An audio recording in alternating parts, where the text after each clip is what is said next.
612 peserta tes CPNS Pemkot Ambon masuk passing grade.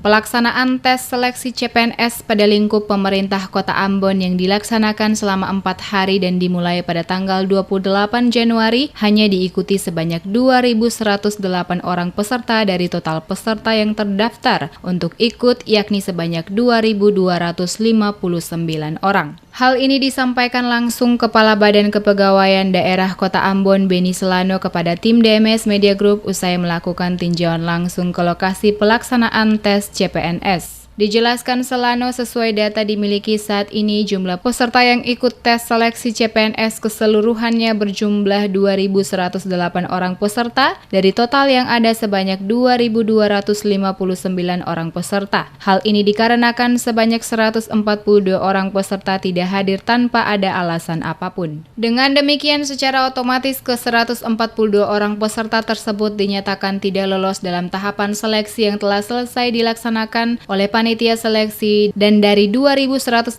peserta yang mengikuti tes, sebanyak 612 orang dinyatakan berhasil masuk passing grade. Mereka yang dinyatakan masuk dalam passing grade, kata Selano, nantinya pada bulan Maret mendatang akan diketahui siapa saja yang dinyatakan lolos untuk tahap kedua. Dijelaskannya tidak semua yang masuk passing grade akan ikut dalam pelaksanaan tes tahap kedua karena akan ditentukan berdasarkan nilai dari masing-masing peserta meliputi 3 komponen yang ditetapkan oleh panitia.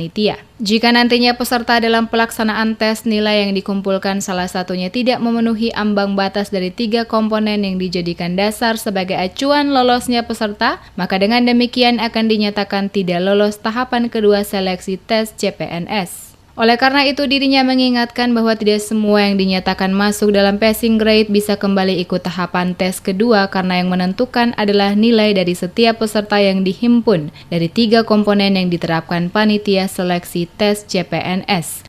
Dan sampai hari kemarin 15 sesi itu kurang lebih 142 peserta seleksi CPNS yang tidak hadir tanpa alasan yang sah. Sehingga yang ikut seleksi adalah sebanyak 2.108. Dan dari 2.108 tersebut, itu yang berhasil masuk dalam passing grade itu sebanyak 612 orang. Nah, mereka yang masuk dalam lingkup passing grade ini, itu nanti pada bulan Maret mendatang akan diketahui siapa yang lolos untuk tahap kedua. Karena yang masuk passing grade belum tentu dia bisa ikut tahap kedua. Lebih lanjut dikatakan Selano, seluruh rangkaian pelaksanaan tes CPNS yang dilaksanakan oleh pemerintah Kota Ambon selama 4 hari yang dibagi dalam 15 sesi, di mana setiap sesi jumlah peserta yang ikut sebanyak 150 orang. Dengan demikian, seluruh rangkaian pelaksanaan tes seleksi CPNS di lingkup pemerintah Kota Ambon semuanya berjalan dengan aman dan lancar hingga selesai tanpa ada hambatan apapun.